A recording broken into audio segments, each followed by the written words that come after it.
ఇష్టం లేదు. తన భక్తులు భక్తురాలు యథార్థంగా 100% ఆయననే హత్తుకొని ఉండాలి. దేవుడు మాట్లాడి ఉండొచ్చు, నిన్ను ప్రేమగా చూసిన భార్య పోయిందని చచ్చిపోతాను అంటున్నావు, మరి నీ కోసం నిన్ను ప్రేమించి ప్రాణమే పెట్టాను కదా, మరి నా సంగతి ఏందని అడగడా?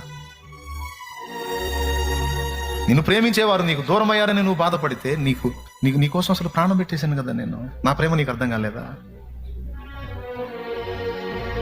ఇంకా నాకేంటి అంటే నేను లేనా? అంటే నీ హృదయంలో నేనంత దూరం అయిపోయి నీ భార్య నీకు అంత దగ్గర అయిపోయిందా? ఏమి నా కుమారుడా, ప్రాణం తీసుకుంటానంటున్నావు, చచ్చిపోతానంటున్నావు.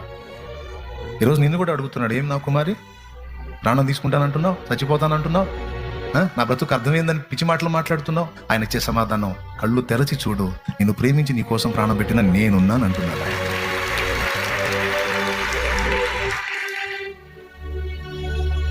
లేడా ఆయన?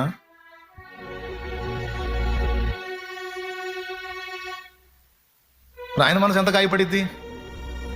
మనం ఆయన్ని హత్తుకోకుండా, చెల్లి వింటున్నావా, తమ్ముడు వింటున్నావా, నిన్ను ప్రేమించి నీ కోసం ప్రాణం పెట్టి అడుగడుగున నిన్ను ఎత్తుకొని దాటిస్తూ వచ్చిన ఆయన ఎంత మనసు పెట్టుకుని ఉంటాడు నీ మీద, నా మీద, ఎంత మమత పెట్టుకుని ఉంటాడు నీ మీద, నా మీద. మనం ఆయన ఆఖరికి ఆయన ప్రేమని కూడా మనం హత్తుకున్న మంటికి ఉపయోగించుకోవడానికి వాడుకుంటున్నాం. ఇది ఎంత దారుణమైన విషయం.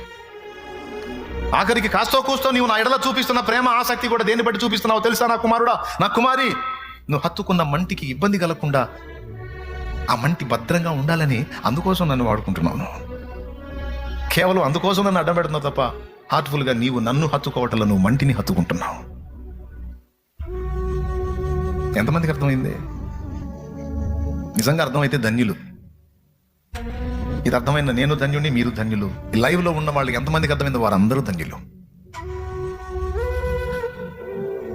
దీన్ని బట్టి నేనేం చెప్తున్నాను, బంధాలు తెంచేసుకోమని చెప్పట్లా, బంధాల మీద వ్యామోహాలు పెంచేసుకోవద్దు అని చెప్తున్నాను. గాలి మేడలు కట్టొద్దు అని చెప్తున్నాను, పేక మేడలు కట్టొద్దు అని చెప్తున్నాను, ఊహల ప్రపంచాల్లో తేలిపోవద్దు అని చెప్తున్నాను. ఎందుకంటే నువ్వు ఊహల ప్రపంచాల్లో తేలిపోయిన ఊహలన్నీ, నువ్వు కట్టుకున్న గాలి మేడలు పేక మేడలన్నీ కుప్పలా కూలిపోయే పరిస్థితులు ఎదురవుతాయి.